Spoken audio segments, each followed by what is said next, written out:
Avant tout, merci d'être avec moi aujourd'hui. Voilà, ça me fait très plaisir que vous m'ayez choisi parmi le choix de toutes les conférences qu'il y a. Il y a vraiment de super trucs, donc que vous soyez avec moi, ça me fait très plaisir. Avant que je commence à vous parler de cette conférence, je vais me présenter. Hein, je n'ai pas fait de slide exprès du coup. Donc moi, c'est Vincent Boudouine, je suis coach agile chez Septéo Solutions pour Notaire. Si vous étiez à la keynote en bas, bon, vous savez déjà qui on est, grosso modo. Je ne vais pas vous refaire le speech sur Septéo. J'ai fait un peu tous les métiers du dev, puis Scrum Master et enfin coach agile maintenant depuis 4 ans. Et j'ai hâte de vous partager un peu l'expérience de Martine. C'est bon, est-ce que tout le monde est en place? Les portes se ferment. Allez, c'est parti, on va commencer. Est-ce que quand vous étiez petit, vous avez lu Les Aventures de Martine? Pour commencer. Oui, levez la main pour ceux qui l'ont lu. Ah ouais, quand même. Quand même. Eh ben, je ne sais pas si vous êtes comme moi, mais j'ai tendance beaucoup à m'interroger sur ce que sont devenus les héros de nos enfances, en particulier depuis que j'ai un petit garçon, que je dois lui raconter plein d'histoires maintenant. Et je me suis renseigné sur ce qu'était devenu Martine depuis quelques années. Alors, j'étais un peu trop jeune, j'en ai pas lu beaucoup quand j'étais petit des Martines, mais elle m'avait suffisamment marqué pour que j'aille me renseigner. Et ben, il s'avère que Martine est devenue manager. Et je vais même préciser les choses, elle est devenue manager dans un contexte agile. Et vous verrez, c'est une nuance qui est assez importante. Alors, avant de vous parler de Martine, en général, j'ai déjà commencé à vous parler de sa boîte. Donc, Martine, elle est devenue manager dans une grosse boîte. Vraiment la grosse boîte, hein, la grosse boîte de tech française, en croissance depuis des années, capable de racheter d'autres boîtes, capable de les accompagner sur leur transformation agile. Et c'est dans ce contexte que Martine est devenue manager. Ça aura son importance après. Et maintenant, je vais vous parler un peu du contexte global de cette boîte, avant encore toujours de vous parler de Martine. On vit dans un monde qui est sous l'acronyme VUCA. Est-ce que vous avez déjà entendu parler de cet acronyme? Non? Personne? Oui? Juste pour pouvoir lever la main, comme ça. Ok, ça marche. Alors, petite définition du coup sur l'acronyme VUCA. Le monde du business à l'heure actuelle est volatile, incertain, ambigu et complexe. Alors, ça veut dire beaucoup de choses. C'est très simple en fait. Le monde à l'heure actuelle, il change tout le temps. Les besoins de nos utilisateurs, ils évoluent sans arrêt. En moins de 3 semaines, on peut déjà avoir des compétiteurs. On a l'IA qui est arrivée, qui chamboule tout. Avant, on était capable, pour faire un prototype, on avait besoin de plusieurs semaines. Maintenant, on est capable de passer de l'idée au prototype en une seule journée. Les utilisateurs, ils ont sans arrêt besoin de donner leur avis. Ils ont besoin d'être écoutés. En un bad buzz, on peut perdre la moitié de sa clientèle. Hein. On pense à Elon Musk, par exemple. Et en un mauvais Great Place to Work, on peut aussi perdre pas mal de nos employés. Bref, vous l'avez compris, c'est un monde qui est un peu chaotique, du coup, dans lequel on vit. Et ça a beaucoup d'impact. Le premier impact, c'est qu'on va demander aux développeurs de changer leur façon de travailler. On n'attend plus la même chose d'eux qu'il y a une dizaine d'années. On leur demande qu'ils soient autonomes, on leur demande qu'ils soient indépendants, on leur demande qu'ils soient force de proposition. Maintenant, la question que je vous posais, c'est est-ce qu'on a vraiment fait ce même changement au niveau des managers? Et souvent, ce n'est pas forcément le cas. Eux, leur contexte n'a pas changé. Et on va souvent leur demander la même chose. Et ça va créer une inertie entre la demande de rapidité qu'on exige des équipes de développeurs et les process qu'on peut retrouver encore un peu figés. Cette inertie qui est présente, on la voit un peu partout, avec des boîtes qui échouent, des boîtes dont la structure ne permet pas l'évolution. On pourra parler de Kodak, hein, par exemple, qui n'ont pas réussi à faire leur transformation parce que leur structure ne leur permettait pas de réagir à cette transformation assez vite. Et forcément, ça change le contexte du management. Alors, je vais vous parler de Martine maintenant un petit peu. Donc Martine, qui est arrivée dans cette boîte il y a quelques années, hein, qui a fait ses preuves et on l'a remarqué pour son assiduité. On lui a proposé de devenir manager. Alors, elle était très contente de monter en responsabilité, mais elle s'est dit, j'ai pas de formation, comment je fais? Alors on lui a donné sa formation, le manager 1.0, elle a eu sa formation, puis quelques mois après, elle a pu se lancer, on lui a donné sa première équipe. Et maintenant, je vais vous parler de tout ce qui s'est passé, de ses désillusions, de tout son apprentissage. Et on va commencer ce travail maintenant. Alors oui, il y aura du texte à la fin des slides, je ne vous l'affiche pas, je fais exprès du coup. Vous inquiétez pas, les slides sont disponibles après, donc vous pourrez les récupérer, mais j'aime pas trop qu'on lise les slides pendant, je préfère qu'on se concentre sur la voix et l'interaction. Donc, Mathilde, elle va découvrir son contexte. Alors, on va estimer qu'elle a beaucoup de chance et que quand on lui a demandé de prendre une équipe, on lui a également demandé de commencer un projet. Voilà, ça va être sa base de travail. On part de zéro, tout va bien. On va faire des tests ensemble. Hein. Je vais vous parler de certaines situations et vous allez me dire si vous avez déjà vécu. Donc, elle récupère son équipe, le projet, elle le connaît. Hein. Et le projet commence. Ça commence à livrer. C'est cool, l'équipe se met en place, il y a les premiers développements qui se sont faits, ça part en prod et on a les premiers retours clients. Bon, là, j'estime que tout le monde a déjà connu cette situation. Oui, vous me levez la main pour confirmer que c'est bon pour tout le monde? Allez, super. Bon, ça avance un petit peu, puis d'un coup, l'équipe ne va plus bien. Il commence à y avoir des non-dits, des engueulades, une tension lourde, les livraisons se font de plus en plus séparées, il y a toujours des problèmes, il y a des bugs qui reviennent, et des gens qui disent oh tiens, je comprends pas ce qu'il fait, je suis toujours obligé de passer derrière lui, ou alors lui, il fait vraiment rien de sa journée en fait. Vous l'avez connu ça? Levez la main si vous l'avez connu. Ok. L'étape d'après, en général, quand on est en agilité, je vais prendre le cas, on a un trublion qui vient se rajouter dans l'équipe qui s'appelle le Scrum Master, qui va commencer à proposer des process à mettre en place, des réunions, des cérémonies, des façons de livrer, et ça commence à aller mieux. Attention, les tensions ne sont pas toutes évacuées, mais mine de rien, ça commence à produire un peu plus. Est-ce que vous avez connu cette étape-là? Pareil, levez la main si vous avez connu. Ok. Et enfin, on a des équipes performantes, autonomes, indépendantes, qui sont capables de livrer en 2 temps 3 mouvements, d'être proactives et super fortes. Vous avez connu ça aussi? Moins déjà. Hein. Oh là. Bon. Alors pourquoi je vous parle de ça en fait, ces 4 étapes-là, hein, que vous avez très certainement connues, en fait, elles ont été théorisées. Et ça s'appelle le modèle de Tuckman, avec donc les 4 étapes que je viens de vous citer, qui sont le forming, storming, norming et performing. Il y en a une 5e hein, qui est sur l'étape de séparation des équipes. Bon, on ne va pas en parler aujourd'hui parce que Mathilde ne sait pas, ces équipes ne sont pas séparées. Et pourquoi c'est important que je vous en parle? C'est que cette loi a un corollaire, ce modèle a un corollaire, qui je suis sûr vous l'avez connu aussi. On vous a déjà dit, ouais mais si on rajoute une équipe, un dev, on va produire plus vite, non? Vous l'avez connu ça? Levez la main. Ok. Et bien le corollaire de cette loi dit que c'est pas vrai, tout simplement. Le corollaire dit que dès qu'on va changer un membre de cette équipe, qu'on en va en rajouter un ou en enlever un, on va faire reculer les équipes d'une ou plusieurs étapes. Donc non, rajouter des devs n'améliore pas forcément la productivité, puisque une équipe est un écosystème, et du coup cet écosystème, il faut le structurer, et c'est pour ça que faire ce qu'on veut avec, ça ne marche pas forcément. Première leçon qu'elle a appris Martine, hein, justement, quand on lui a demandé de rajouter des devs pour aller plus vite, elle l'a appris un peu à la dure.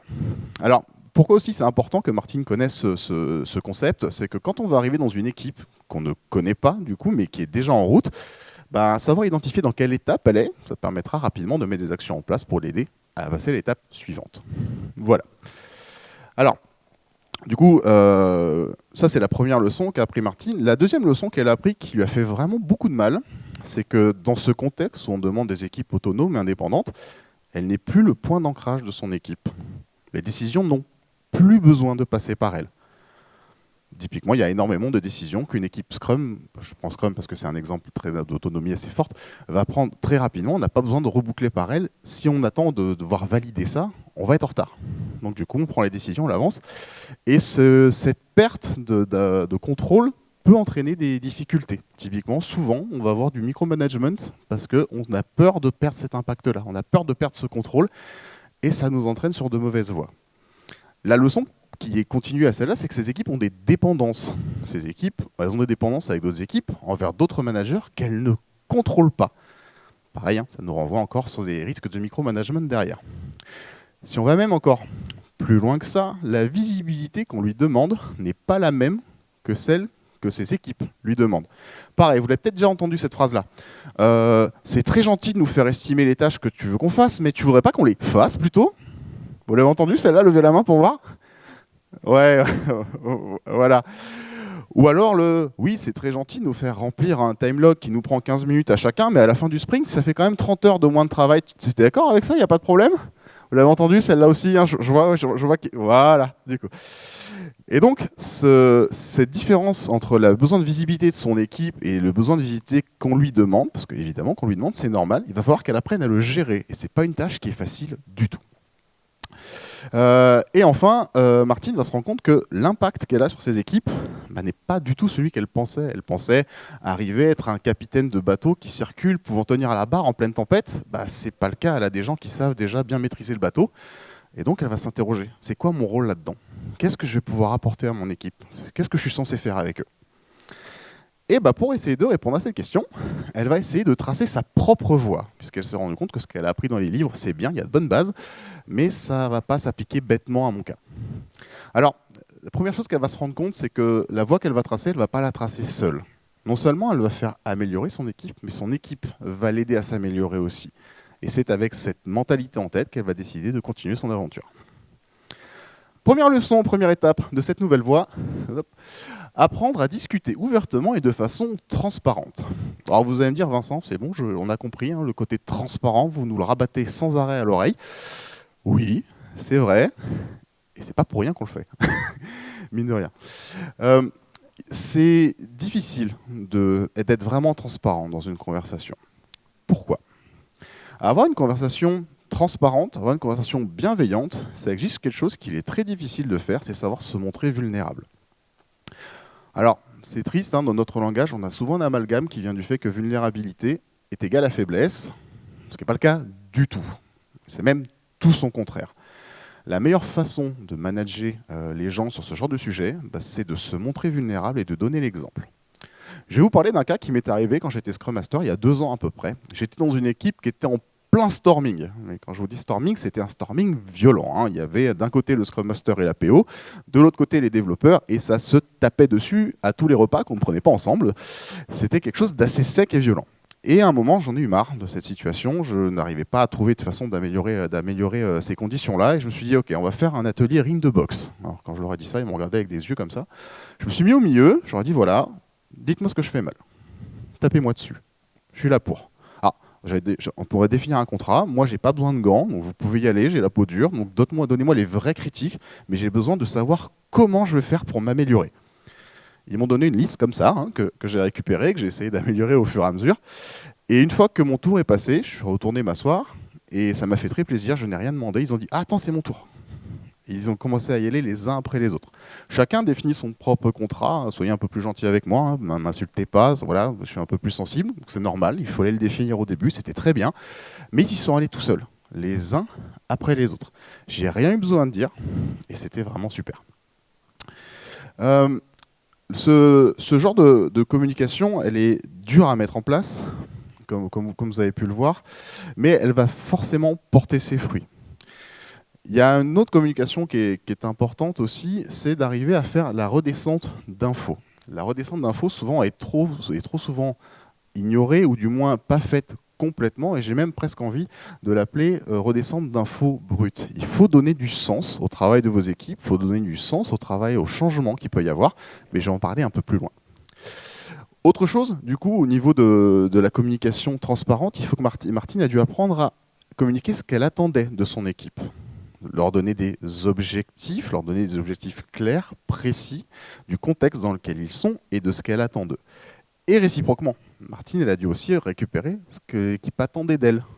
Après tout, il y a des équipes qui adorent avoir un manager de proximité, qui est avec eux dans toutes les réunions, qui est avec eux dans toutes les rétrospectives, qui participe activement. On a d'autres, non. On aime juste être un peu un manager loin. Oui, on fait les entretiens, on prévoit les objectifs ensemble de ma carrière, mais je n'ai pas besoin que tu sois avec moi tout le temps. C'est important d'avoir ces échanges-là et de définir des contrats, on va dire, de management, je mets des guillemets autour, pour pouvoir avancer correctement, main dans la main avec son équipe. L'étape suivante, c'est apprendre à demander et donner du feedback. Alors, ne me jetez pas les tomates tout de suite dessus, hein, je le sais, on vous parle sans arrêt de feedback. Je le sais, je suis désolé, mais je suis obligé d'en parler aussi. Mais plutôt que vous faire tout un très beau discours autour, je vais vous donner des chiffres, hein, tout simplement.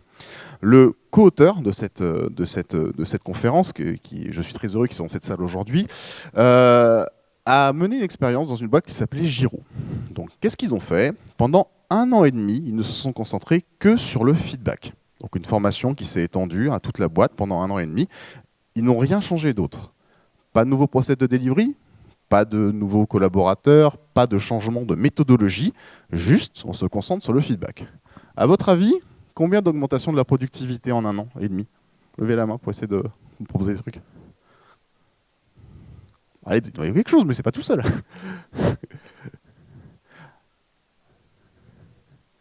Combien ?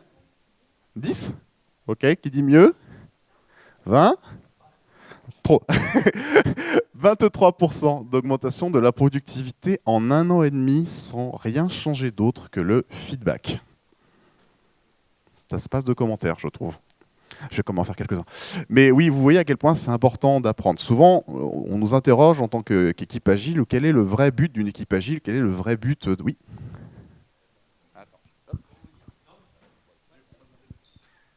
Je ne savais pas si vous pouvez poser des questions pendant. Vous dites sans rien changer d'autre que le feedback. Mais du coup, les feedbacks n'ont pas permis de changer des choses et d'apporter ces 23% de... Si, parce que... Oui, voilà, évidemment, c'est pas du statu quo. Dans le sens, quand je dis rien changer d'autre, c'est qu'ils n'ont pas mis de nouveaux DevOps, ils n'ont pas mis de nouveaux pipelines de DevOps, ils n'ont pas mis de nouvelles, mais ils sont pas passés de Scrum à Kanban, par exemple. Ils n'ont pas fait ces gros changements d'organisation comme ça. Mais évidemment, oui, le feedback a fait changer des choses. Mais là, je parle, il n'y a pas de nouvelles méthodos, il n'y a pas eu un coach qui est venu en plus se mettre les OKR, ce genre de choses-là. C'est vraiment les méthodologies sont restées les mêmes, le développement est resté les mêmes, et le déploiement est resté le même. Voilà. Merci de m'avoir fait faire la précision. Hop. Et du coup, voilà. Alors, donc je vous avais dit que donc je vous parlais pas, donc j'ai déjà fait un peu mon commentaire sur le feedback. Je vais vous donner une petite information, enfin une petite ressource très intéressante sur le feedback, du coup, que je vous encourage à aller rechercher. Donc c'est un site qui s'appelle le Management 3.0, où il y a beaucoup d'articles dessus, et un que j'apprécie tout particulièrement, qui s'appelle le Feedback Wrap. J'ai mis le lien à la fin des slides. Est-ce que vous connaissez la méthode du sandwich ? Où on dit un compliment, une critique et un autre compliment derrière. Bon, ça marche pas, hein. très clairement.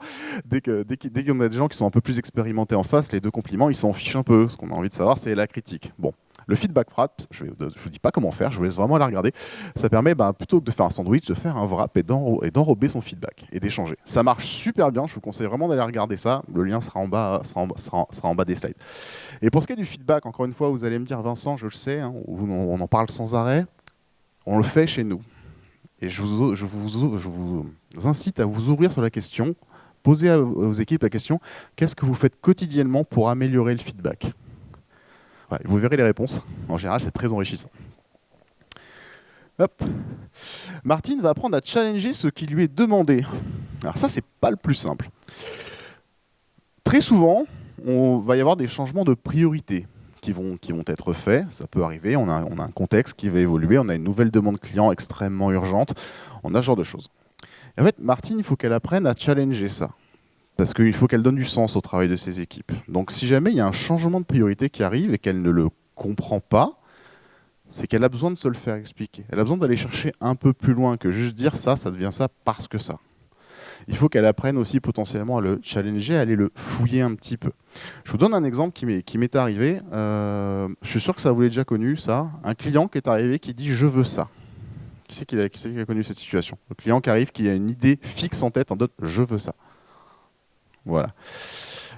Et est-ce que vous savez qui est la personne qui connaît le mieux votre produit, en général? C'est les développeurs, c'est votre équipe. C'est pas le client. Le client a du mal à savoir ce qu'il veut. Et quand un client vient vous dire « je veux ça », il faut toujours s'interroger du pourquoi, en fait. Alors le cas qui m'est arrivé, donc j'étais encore jeune développeur à l'époque, et je bossais dans une boîte où on m'a demandé, le client est arrivé avec une idée géniale en tête. On va faire une application qui va faire des photos de façades, où on va envoyer les fissures de nos façades pour l'assurance, pour récupérer l'assurance en cas de sécheresse. Donc il est arrivé avec une super idée, un plan, un workflow génial. Bref, on s'est concerté avec l'équipe, 3 heures de manipulation pour faire le tour de sa maison, 40 photos à prendre en moyenne à peu près, des gigas à envoyer d'un coup, hein, parce que c'était un workflow final, hein, donc il n'y avait pas moyen de le changer. Et très clairement, j'ai posé la question, une personne de 80 ans, est-ce qu'elle serait capable de le faire sans appeler le support à la fin? Et la réponse a été non, c'était évident. On s'est concerté avec l'équipe de développeurs, on a poussé un petit peu et on a réussi à transformer cette application de 3 heures à 30 minutes, de 40 photos à une photo par façade. Et bizarrement, le client était très content. En fait, mon manager nous a permis d'aller voir directement le client, d'échanger avec lui, de faire des retours, de travailler main dans la main avec lui, de challenger ce qu'il nous avait demandé. Et au final, on est passé de plus d'1 an de développement sur une appli coûteuse et pas efficiente à 3 mois, parce que forcément, il y avait beaucoup moins de travail à faire, l'application étant plus simple. Et tout le monde était très content du sujet à la fin. Vous voyez. Une fois qu'elle aura donc appris à challenger ça, toujours pareil, dans le but d'aller chercher ce sens et d'être sûr de bien comprendre pourquoi est-ce qu'on demande des choses-là à ses équipes, il faut également qu'elle accepte d'être challengée par ses équipes. C'est parfois dur de changer de position pour ça. Alors, je ne sais pas si vous connaissez les deux positions qu'il y a au niveau de la communication. Du coup, il y a la position haute et la position basse. Est-ce que ça parle Est-ce que ça vous parle? Ouais, ça va. Alors, je vais vous donner la définition. La position haute, c'est typiquement la position de manager en général. C'est-à-dire, je sais mieux que la personne que j'ai en face. Je vais lui expliquer des choses. La position basse, c'est l'inverse. Je suis moins au courant du sujet que la personne à qui je vais parler. Elle va m'apprendre des choses. Et c'est important de savoir passer de l'un à l'autre. Et des fois, c'est très difficile, surtout quand on est manager, on a souvent ce biais d'autorité, de dire je vais donner des consignes.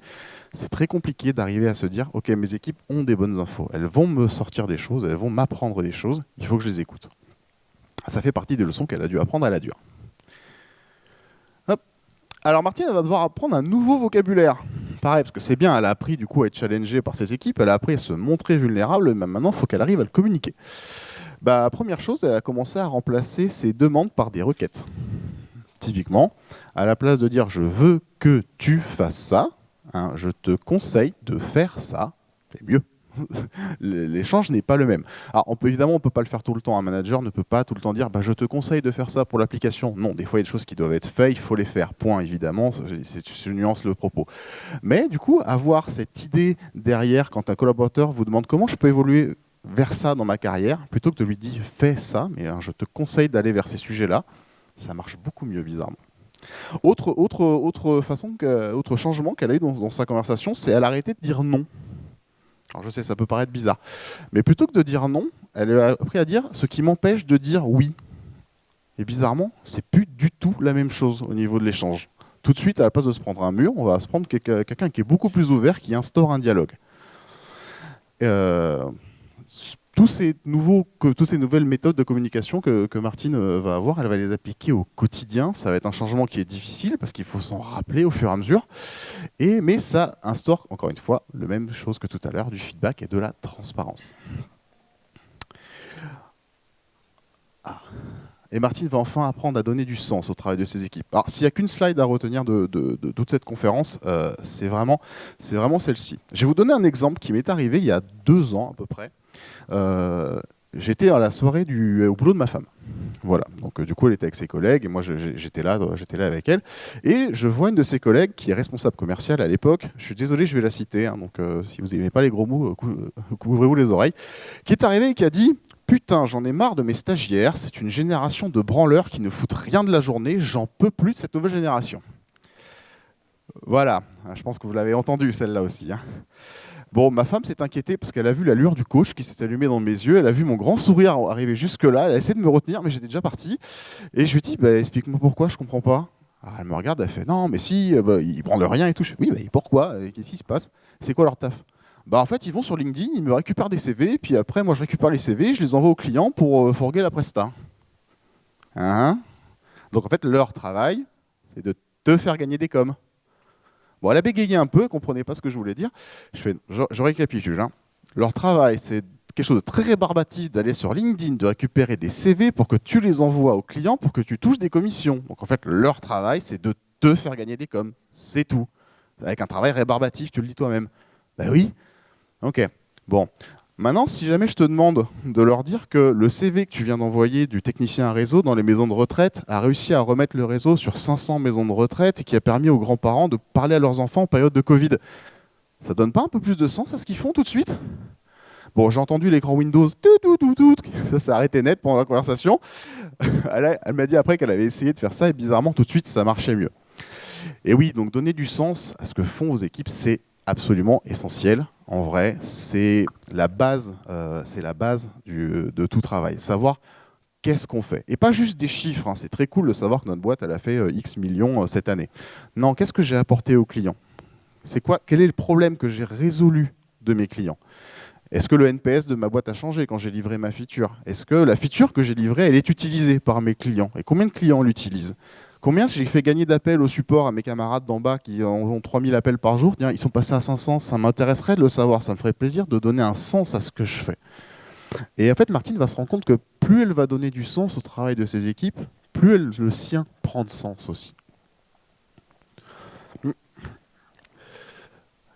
Alors, Martine, ça fait 6 mois qu'elle est dans la boîte où les différentes leçons qu'elle a apprises à la dure commence à se tasser un petit peu, et elle a besoin d'aller chercher d'autres choses. Elle a besoin d'aller chercher un peu plus loin que ça.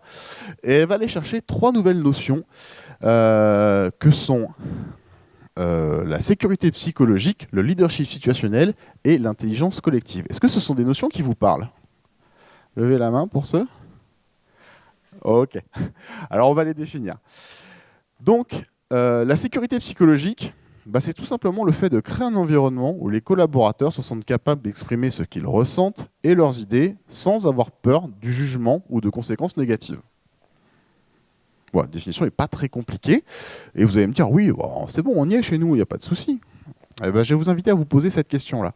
Est-ce qu'il y a au moins une fois dans une réunion où vous n'êtes pas senti à l'aise de poser une question? Et du coup, vous ne l'avez pas posée. Je vous demande pas de lever la main, du coup, là je vous laisse. Si vous êtes posé cette question, c'est que clairement, il y a peut-être des choses à aller chercher de ce côté-là. Pareil, si jamais un jour vous avez reçu un matin un changement de prio, un nouveau projet, le départ d'un collègue, et que ça vous a mis pas bien, que vous aviez envie de râler, vous aviez envie de vous exprimer, vous avez perdu votre motivation, mais vous n'êtes pas senti capable de le dire. Et juste, vous avez accepté la situation en mode, bon, de toute façon, je vais le dire, ça n'a rien changé. C'est une notion à aller chercher. Alors, c'est très simple en plus d'aller travailler sur la sécurité psychologique.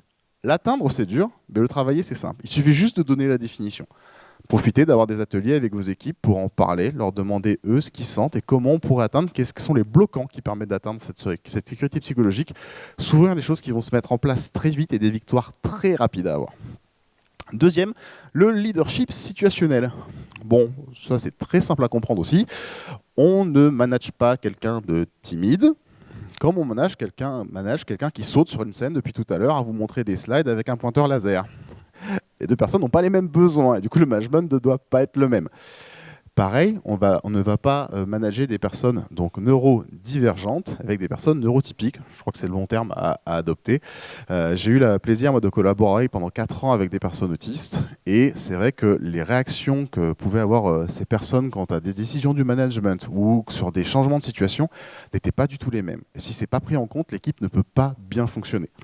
Je me permets de faire une petite parenthèse, je sors un peu du script, pour vous parler d'un super site d'IA qui s'appelle Goblins.io qui permet justement d'aider les personnes autistes ou tout type de personnes avec des outils d'IA, en particulier un qui leur permet d'apprendre à lire les intentions cachées dans les mails. Typiquement, c'est quoi le sous-entendu de ce mail qu'ils ne sont pas forcément capables de détecter. Et franchement, c'est un super outil. Il y a plein d'autres choses dessus, donc je vous invite à utiliser cet outil qui est vraiment génial. Et enfin, dernier, l'intelligence collective. Bon, c'est un gros mot, hein, mais on est toujours plus bête qu'un groupe de personnes. Hein, voilà, je vais donner une meilleure définition. C'est que les solutions qui vont être trouvées à plusieurs seront en général beaucoup plus performantes que les solutions trouvées toutes seules. Voilà. Ces 3 notions-là, et surtout la première, maintenant, vont être des cas pratiques qu'elle va utiliser tous les jours pour essayer d'améliorer la situation dans ses équipes et leur apporter quelque chose. Ça fait 1 an maintenant que Martine est dans sa boîte et en tant que manager, elle va essayer de tirer un petit bilan de tout ce qui s'est passé. Elle a appris à se montrer vulnérable. Elle a appris à communiquer le sens à ses équipes. Elle a appris à être plus proche de ses clients, puisque pour trouver le sens, il faut savoir ce qu'ils attendent. Elle a appris à donner la bonne visibilité à ce qui est vraiment attendu à sa hiérarchie. Elle a appris à donner la bonne visibilité à ses équipes. Et ses équipes sont enfin sorties de la phase de storming et commencent de plus en plus à se rapprocher vers la phase de performing. Donc c'est un grand succès pour Martine au bout d'1 an. Comme vous l'avez vu, elle a eu beaucoup de coups de blues, forcément, parce que se rendre compte qu'elle n'était plus le centre de son équipe, ça a été quelque chose de compliqué. Mais bosser avec eux, main dans la main, et les accompagner sur cette transformation, ça lui a permis d'évoluer et d'arriver avec succès au bout d'1 an. Allez, on avance encore un tout petit peu. Martine à l'école. À votre avis, pourquoi je vous parle de Martine à l'école? Alors que pourtant, ça fait déjà 1 an qu'elle est manager.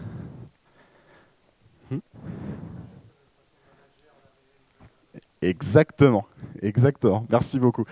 Martine, voilà, ça fait 1 an qu'elle est manager. Elle se dit, bah tiens, tout ce que j'ai vécu, ça vaut le coup de le partager.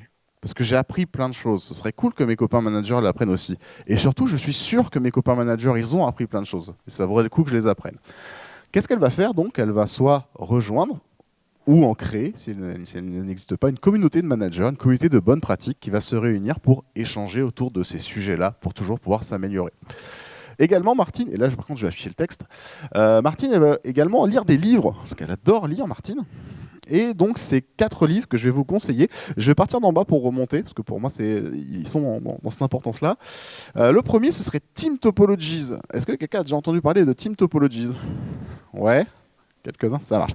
Team Topologies est un livre incroyable qui va présenter les 4 principales topologies d'équipes de dev qui existent. Alors pourquoi c'est une vraie mine d'or? C'est parce que ce livre exploite à fond une loi qui s'appelle la loi de Conway, qui explique grosso modo que la structure de votre architecture logicielle ne peut être qu'une imitation de la structure de votre boîte.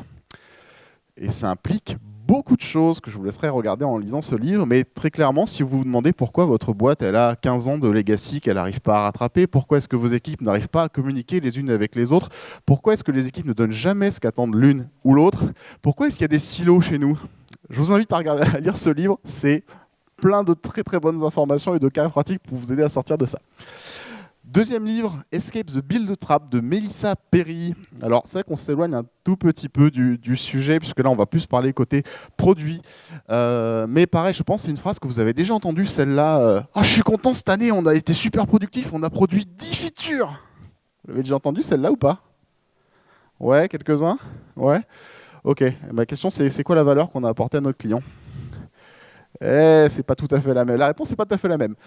Bref, c'est un livre qui est absolument génial pour justement sortir de ce cas-là de on faire de la feature pour faire de la feature sans comprendre ce qu'on apporte réellement à notre client, sans comprendre ce qu'on va aller chercher, sans chercher à résoudre son problème.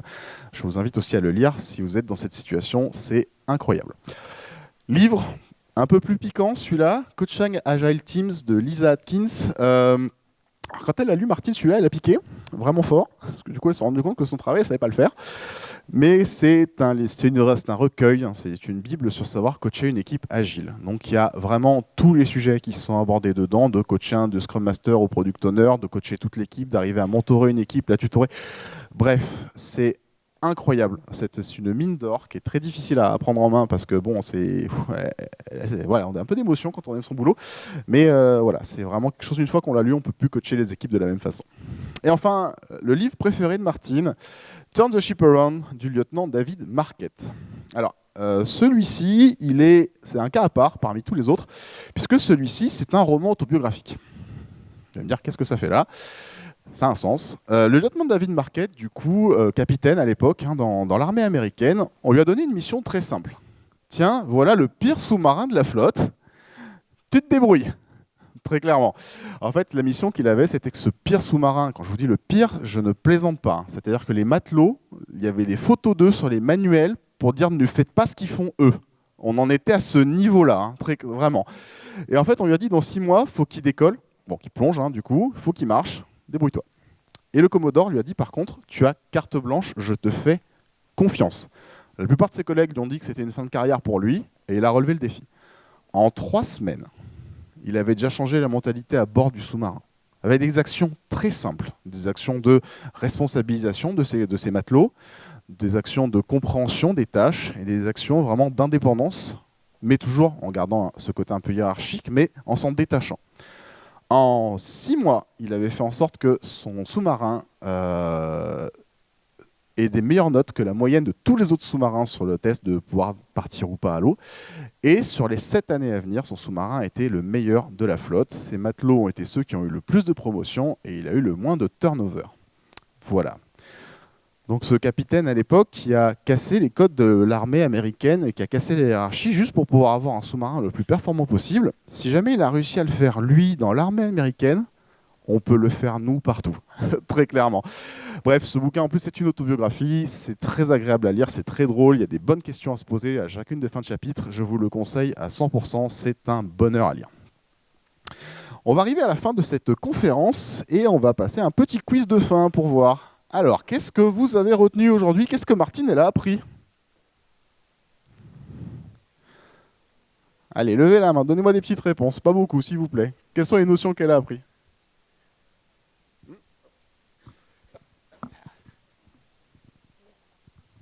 Que le travail de manager, c'est pas d'être au centre de l'équipe et de tout monitorer, c'est plutôt de donner une vision et de faire comprendre à l'équipe ce qu'elle a apporté. Merci.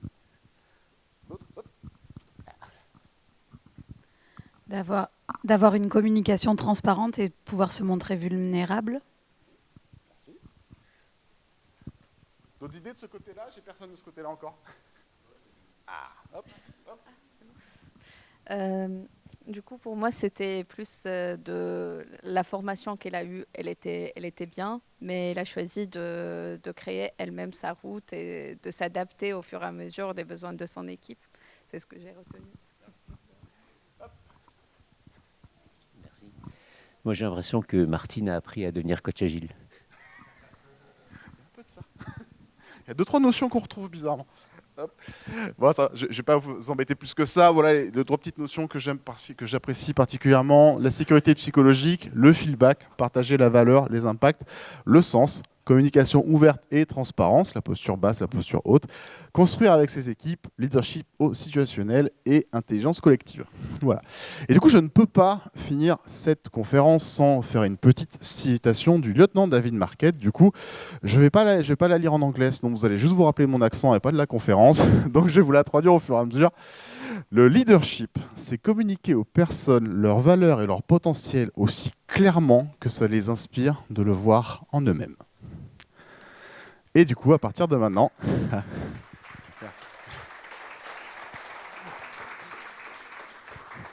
Merci pour lui. Et du coup, à partir de maintenant, Martine, elle va se concentrer là-dessus pour la suite de son aventure de manager. Merci beaucoup de m'avoir écouté. Ça me fait très plaisir. Hop.